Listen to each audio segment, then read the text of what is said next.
अब यूपीएससी की तैयारी के लिए दिल्ली या इलाहाबाद आने की जरूरत नहीं है, क्योंकि सिविल्स डेली कराने जा रहा है आपकी प्रिपरेशन सीडी यूट्यूब क्लासेस के माध्यम से, जहां हम लेकर आ रहे हैं डेली बेसिस पर करंट अफेयर्स और स्टैटिक पोर्शन के टॉपिक्स, प्रीलिम्स, मेंस और इंटरव्यू को मद्देनजर रखते हुए तमाम वीडियो लेक्चर्स और मेंटरशिप गाइडेंस, वो भी बिल्कुल निशुल्क। हम अपना टाइम इन्वेस्ट करते हैं ताकि आप अपना कीमती वक्त सही जगह सही डायरेक्शन में इस्तेमाल करें। Press the bell icon and subscribe to our channel to follow #CDRituals। नमस्कार दोस्तों, मैं हूं आद्या और स्वागत है आप सभी का सिविल्स डेली के daily current affair analysis programme में। तो चलिए देखते हैं क्या है आज की वो खास खबरें जो हमारे एग्जाम से रिलेटेड हैं, इम्पॉर्टेंट हैं, उनके पर्सपेक्टिव से हैं। ठीक है, तो सबसे पहली जो हमारी खबर है वो है इंडियन एक्सप्रेस में एक न्यूज आई थी, पीएम कॉन्फर्स राष्ट्रीय बाल पुरस्कार ऑन 29 चिल्ड्रन। अब देखिए यहाँ पर किन बच्चों को पुरस्कार दिया गया, उससे ज़्यादा ये इम्पॉर्टेंट है समझना कि ये राष्ट्रीय बाल पुरस्कार क्या होता है और किस फील्ड में किस लिए दिया जाता है और इसकी एलिजिबिलिटी क्राइटेरियाज क्या होती हैं। ठीक है, हालांकि एक और सब हेडिंग भी अगर आप देखें न्यूज़ में तो यहाँ लिखा है age no bar for these young achievers. इसका मतलब यही दिख रहा है कि चाहे उम्र कितनी ही छोटी क्यों ना हो, बोलते हैं ना कि पूत के पांव पालने में ही दिख जाते हैं, उनके बड़े कारनामे वो उनके जज्बे को सलाम करने के लिए, उनके जज्बे को कहीं ना कहीं और ज़्यादा इंस्पायर करने के लिए और ज़्यादा हाईलाइट करने के लिए, ग्लोरी देने के लिए ये अवार्ड्स बनाए गए हैं। ठीक है, तो जो प्रधानमंत्री राष्ट्रीय बाल पुरस्कार है ये 2 कैटेगरीज में दिया जाता है। सबसे पहली कैटेगरी हमारी जो है वो है बाल शक्ति पुरस्कार की, और जो दूसरी कैटेगरी है वो है बाल कल्याण पुरस्कार।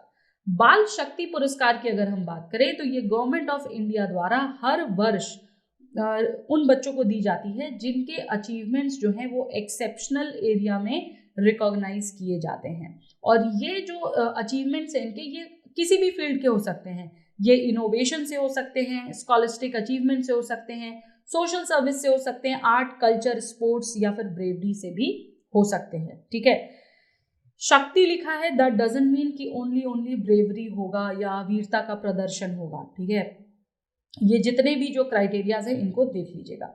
जो हमारा दूसरा वो है उसका है एलिजिबिलिटी का। तो देखिए जो भी बच्चा 5 से 18 वर्ष की एज के बीच का है, ठीक है, और इंडियन सिटीजन है, इंडिया में रहता है, वो एलिजिबल है इस पुरस्कार को, इस अवार्ड को पाने के लिए, डिपेंडिंग ऑन कि वो कौन सी एक्ट कर रहा है। अवार्ड में क्या मिलता है तो उसका देखिए वो मैंने यहाँ पे नोटिफाई कर दिया है आपको।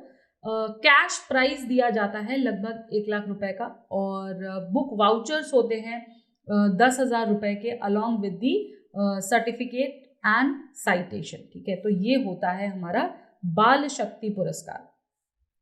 अगर हम देखें इतिहास में जाकर देखें तो इसका इंस्टीट्यूशन जो है वो 1996 ऑनवर्ड्स किया जा रहा है as the national child award for exceptional achievement, और 2018 में इसको नया नाम दिया गया, इसको नया नामीकरण कर दिया गया और नाम रख दिया गया बाल शक्ति पुरस्कार। ठीक है, जो दूसरा अवार्ड है दैट इज बाल कल्याण पुरस्कार, वो दिया जाता है in order to recognise individuals and institutions जिन्होंने आउटस्टैंडिंग कंट्रीब्यूशन दिया है towards service for children in the field of child development.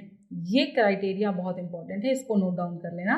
Towards service for children in the field of child development, child protection and child welfare. तो 3 criterias आ गए यहाँ पर। Basically जो भी व्यक्ति इन 3 क्राइटेरियाज में कार्य कर रहा है उसको जो है ये अवार्ड दिया जाएगा।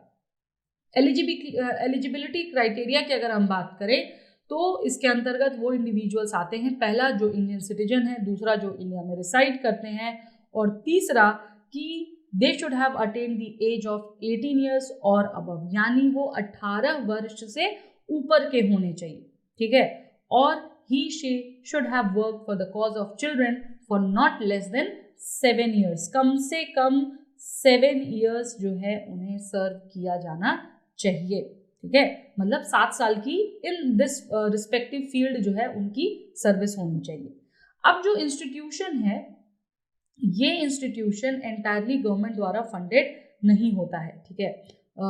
और ऐसा होता है कि इस फील्ड में जो चाइल्ड वेलफेयर है, जो 10 साल या उससे अधिक कंसिस्टेंटली जो लोग जो इंस्टीट्यूशंस परफॉर्म कर रहे हैं, वही बाल कल्याण पुरस्कार के लिए भी एलिजिबल होते हैं। यानी अपार्ट फ्रॉम इंडिविजुअल्स, अगर हम इंस्टीट्यूट्स में जाएं कि वो कौन से इंस्टीट्यूशंस हैं जो कि एलिजिबल हैं बाल कल्याण पुरस्कार के लिए, तो उनमें वो इंस्टीट्यूशंस आते हैं जो कि चाइल्ड वेलफेयर में 10 साल से लगभग कंसिस्टेंटली काम कर रहे हैं।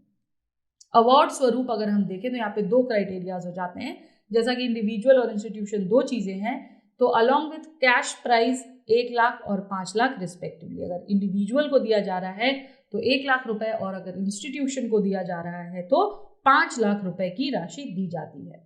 इस अवार्ड को इंस्टीट्यूट किया गया था 1979 में as the national child welfare award, और इसका भी 2018 में नामीकरण करके कर दिया गया बाल कल्याण पुरस्कार, ठीक है, याद रहेगा। चलिए आगे चलते हैं। अच्छा, उससे पहले बाल कल्याण पुरस्कार इस वर्ष किसे दिया गया, जरा इंडिविजुअल और इंस्टीट्यूशन का नाम मुझे बता दीजिएगा। न्यूज़ पढ़ेंगे तो भी आपको पता चल जाएगा, अदरवाइज गूगल तो आप कर ही सकते हैं, ठीक है। दूसरी जो हमारी न्यूज़ है वो 26 जनवरी से रिलेटेड है, बीटिंग रिट्रीट सेरेमनी से रिलेटेड है, ठीक है। इस बार बीटिंग रिट्रीट सेरेमनी पर कोई भी बॉलीवुड नंबर नहीं रहेगा, कोई भी बॉलीवुड से रिलेटेड सॉन्ग नहीं बजाया जाएगा, कोई भी ट्यून नहीं बजाई जाएगी, ठीक है। और जो 26 ट्यून्स को चुना गया है बजाने के लिए, उनमें से कोई भी बॉलीवुड से नहीं ली गई है, ठीक। और ये 26 ट्यून्स जो हैं जो बीटिंग रिट्रीट सेरेमनी पर बजाई जाएंगी, बीटिंग रिट्रीट सेरेमनी सबसे पहले कब होती है, तो वो होगा जनवरी 29 को, ओके। इस वर्ष जो है जनवरी 29 को होगा, और इसके में अबाइड विथ मी ट्यून को स्किप किया जाएगा, ठीक है।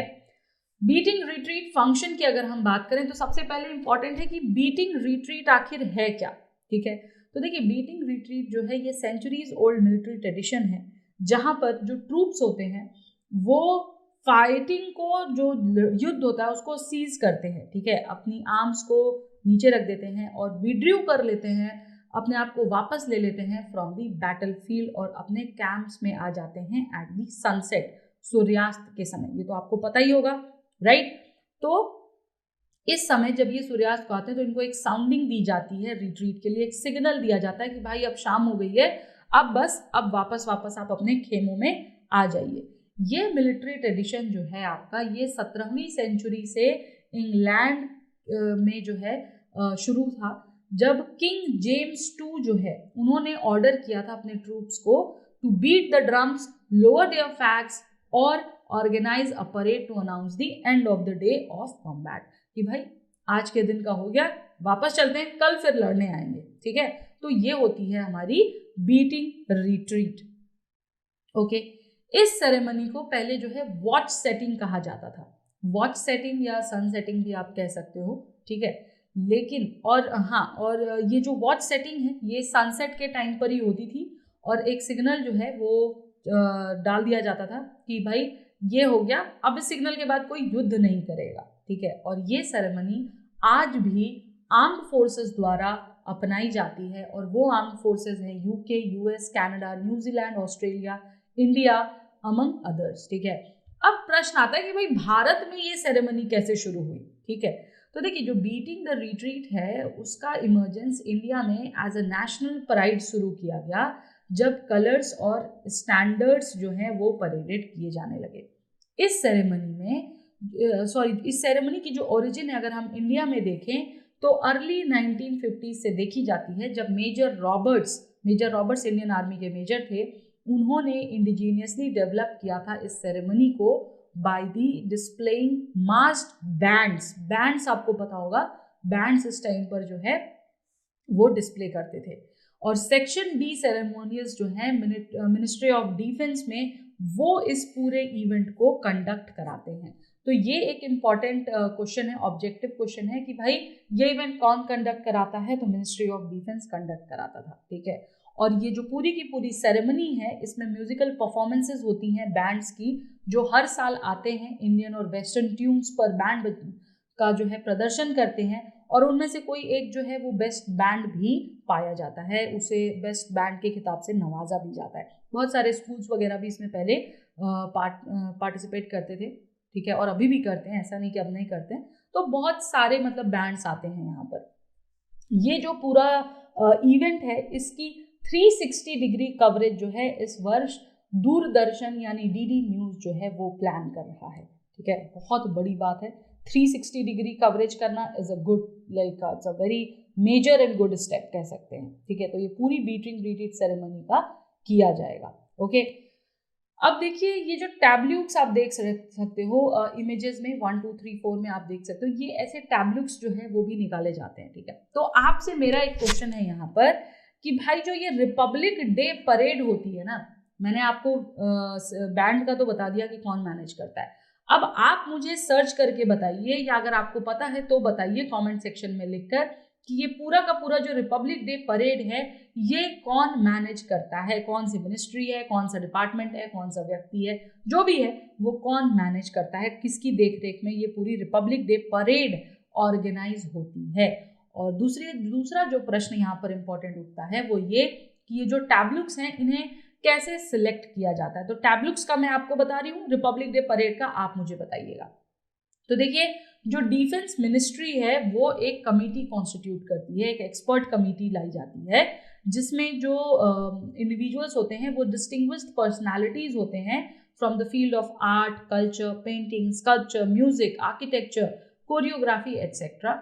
और ये लोग जो है गठन इनकी कमेटी का होता है और ये लोग फिर ये देखते हैं कि कौन सा टैब्लुक सिलेक्ट किया जाएगा, कौन सा नहीं।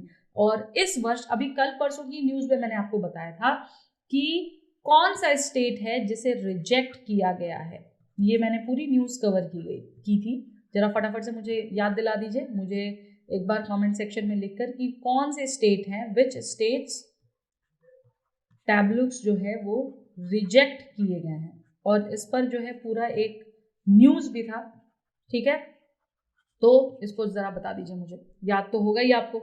अच्छा, एक और चीज़ इस वर्ष से शुरू की गई है रिपब्लिक डे के जो पूरा ओकेजन है उस पर, कि रिपब्लिक डे सेलिब्रेशन 2022 से 23 जनवरी से ही शुरू हो जाएगा, जो कि हर वर्ष 24 जनवरी से शुरू होता था। और 23 जनवरी से क्यों शुरू किया गया है? क्योंकि 23 जनवरी को नेताजी सुभाष चंद्र बोस की बर्थ एनिवर्सरी होती है, ठीक है। तो from now Republic day celebration जो है वो आपका 23 जनवरी से लेकर शुरू होगा, न कि 24 जनवरी से। ये डेट इंपॉर्टेंट है, इसको मार्क कर लेना। वैसे भी नेताजी और गांधी जी पर जो है क्वेश्चन काफी प्रोबेबल है इस वर्ष, ठीक है। चलिए आगे चलते हैं। नेक्स्ट हमारी जो न्यूज है वो है रिलेटेड टू AMR। AMR भी हमने अभी कुछ दिन पहले ही कवर किया था। द हिंदू में जो एक्सप्लेनर आता है वहां पर ये आर्टिकल दिया हुआ है और ये रिवीजन के लिए ये आर्टिकल बहुत अच्छा है, ठीक है। तो अगर आप इस आर्टिकल को एक बार रिवाइज कर लोगे, स्पेशली जो पार्ट मैंने हाईलाइट किया, अगर वो एक बार देख लोगे तो आपको इससे रिलेटेड सारी चीज़ें एक बार अच्छे से रिवाइज हो जाएगी, ठीक है। तो ये एक बार देख लेना। अब देखो है कुछ नहीं, AMR जो है एंटी माइक्रोबियल रेजिस्टेंस, ये वो रेजिस्टेंस है जो बॉडी में डेवलप हो जाता है अगेंस्ट दी एंटीबायोटिक्स, ठीक है। और जिसकी वजह से जो हमारे एंटीबायोटिक्स हैं वो हमारे ऊपर इनफेक्टिव हो जाती हैं। और ये क्यों इनफेक्टिव होती हैं, किस वजह से होती हैं? क्योंकि जो पैथोजेंस हैं जैसे वायरस हो गया, फंगाई हो गया, बैक्टीरिया हो गया, ये अपने आप को रेजिस्टेंट बना लेते हैं। इनमें रेजिस्टेंस की जो पावर है वो आ जाती है और ये फिर इन पर मेडिसिन काम नहीं करती। तो एक रिपोर्ट आई है जिसका नाम है ग्राम रिपोर्ट, GRAM, यानी कि global research on anti microbial resistance. ये रिपोर्ट पब्लिश की गई है द लैंसेट में, ठीक है। थर्सडे को ये न्यूज आई थी, लास्ट थर्सडे को, जहां पर कि मोस्ट कॉम्प्रिहेंसिव एस्टिमेट जो है ग्लोबल इम्पैक्ट ऑफ AMR का दिया गया है और बताया गया है कि कितनी डेथ्स हुई हैं, क्या हुआ है, कैसे हो। तो फटाफट से हम जरा सा इसकी हाइलाइट्स एक बार देख लेते हैं। जो पार्ट हाईलाइट मैंने किया यहाँ पर वो आप एक बार पढ़ लोगे तो आपका ये पूरा आर्टिकल जो है वो इस पूरी AMR से रिलेटेड न्यूज़ जो है वो भी रिवाइज हो जाएगी, ठीक है। तो देखो GS पेपर 2 और 3 दोनों के हिसाब से ये न्यूज़ हमारी इंपॉर्टेंट है, ठीक। अकॉर्डिंग टू ग्राम रिपोर्ट जो है देखा गया कि 1.27 मिलियन लोग जो है 2019 में इन लोगों की मृत्यु हुई और उस मृत्यु का जो रिजल्ट था, जो कॉज था, वो था AMR, ठीक है। यानी 1.27 million people died in the world because of AMR। अब ये डेथ जो है वो AMR थी, ये एक लीडिंग कॉज है डेथ का वर्ल्ड वाइड, ठीक है। और ये कॉज अगर हम देखें तो जो HIV, एड्स या मलेरिया जैसी बीमारियां हैं उनके कंपैरिजन में कहीं ज़्यादा है, ठीक है, काफ़ी ज़्यादा है इनका जो इम्पैक्ट है। और काफ़ी ज़्यादा डेथ्स जो हैं AMR में वो लोअर रेस्पिरेटरी इन्फेक्शंस की वजह से हुई। अब AMR हो गया, ठीक है, दवाइयाँ जो है वो काम नहीं करी क्योंकि anti microbial resistance power develop हो गई है हमारी बॉडी के अंदर, ठीक है। लेकिन AMR में भी जो ज़्यादातर डेथ्स हैं वो किस वजह से हो रही हैं, वो रेस्पिरेटरी फेलियर्स की वजह से हो रही हैं, जिनका की कॉज है जैसे कि निमोनिया हो गया, राइट, देन ब्लड स्ट्रीम हो गया, infections in the blood streams, जो कि इवन सेप्सिस भी करवा सकते हैं। और AMR रेजिस्टेंस क्या होता है ये आपको पता ही है, फिर भी मैं एक बार बता देती हूँ कि ये वो रेजिस्टेंस है जो बॉडी के अंदर डेवलप हो जाता है बाय द माइक्रो ऑर्गेनिजम्स या by the pathogens against the anti microbial drugs. अब इन एंटी माइक्रोबियल ड्रग्स में अगर देखें तो एंटीबायोटिक्स आता है, एंटी फंगल्स आते हैं, एंटीवायरल्स आते हैं, एंटी मलेरियल्स आते हैं और एंट हेलमेंटिक्स भी आते हैं, जो कि बहुत तरह तरह के वायरसेस को, बहुत तरह तरह के इन्फेक्शंस को ट्रीट करने के लिए यूज किए जाते हैं। एज अ रिजल्ट अगर हम देखें तो ये सारे ट्रीटमेंट्स जो हैं ये इनफेक्टिव हो जाते हैं किसी भी पेशेंट की बॉडी पर, जिसकी वजह से ऑर्गन फेलियर होता है और लोगों की डेथ हो जाती है, ठीक है। तो ये था हमारा AMR, और AMR हमने ऑलरेडी कवर भी किया है, इसे मैं ज़्यादा डीप में इसको नहीं ले रही हूँ, बट हाँ एक बार ब्रशअप कर लीजिएगा। ये AMR जो है आपका, ये प्री प्लस मेंस दोनों ही नज़रिए से बहुत इम्पॉर्टेंट है, वेरी वेरी इम्पॉर्टेंट, ठीक है। तो इसका एक छोटा सा हो सके तो शॉर्ट नोट भी बना लेना आप लोग, ओके। चलिए आगे चलते हैं। 2 क्वेश्चंस हैं यहाँ पर, ठीक है। अगर आप इन 2 क्वेश्चंस को देख लेते हो, अगर आप इन 2 क्वेश्चंस को कवर अप कर लेते हो तो मेंस का जो आपका एरिया है इसका वो खत्म हो जाएगा। देखो AMR क्या होता है, पहला तो ये तो आपको समझ आ गया, राइट। अब जो 2 क्वेश्चंस अपार्ट फ्रॉम दिस हैं वो है reason for spread of AMR, किन वजहों से ये रीजन स्प्रेड हो रहा है, और दूसरा है measures taken to address AMR in India. मैं आपको 100 वर्ड्स का टारगेट दे रही हूँ, ठीक है। अगर हो सके तो ये दोनों ही क्वेश्चंस 100 वर्ड्स में लिखकर मुझे कमेंट सेक्शन में ज़रूर भेजिए।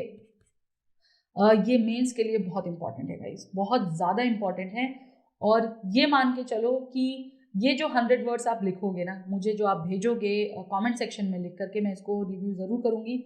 और इसके साथ साथ जो है आपकी जो खुद की मेंस राइटिंग की जो तरीके हैं, ठीक है, उसके लिए आप अपने आप को एक स्टेप आगे प्रिपेयर कर लोगे। तो इसको फटाफट से लिख डालो। 100 वर्ड्स का टारगेट है, इसीलिए मैंने ज़्यादा वर्ड्स नहीं दिया। एक 100 वर्ड्स का रीजंस क्या क्या है स्प्रेड का, और दूसरा कि इंडिया में क्या क्या मेजर्स लिए जा रहे हैं। बस ये, कोई फ्लावरी लैंग्वेज नहीं, कुछ नहीं, जस्ट बुलेट पॉइंट्स में लिख के फटाफट से बता दो या पैराग्राफ में लिख के बता दो, ओके। चलो तो दोस्तों हमारी जो नेक्स्ट न्यूज़ है वो है ODOP यानी वन डिस्ट्रिक्ट वन प्रोडक्ट से रिलेटेड। ये एक स्कीम थी जिसको कि सीधा कनेक्ट किया जाता है उत्तर प्रदेश से। देखिए ये न्यूज़ किसी भी न्यूज़पेपर में नहीं थी, ठीक है, इसको मैंने एक वेबसाइट से उठाया है, और इसकी सोर्स क्या है ये ज़रा आपको मुझे बताना है कि आखिर कौन सी वो वेबसाइट थी जहाँ से मैंने इसको उठाया होगा और क्यों उठाया होगा, ठीक है।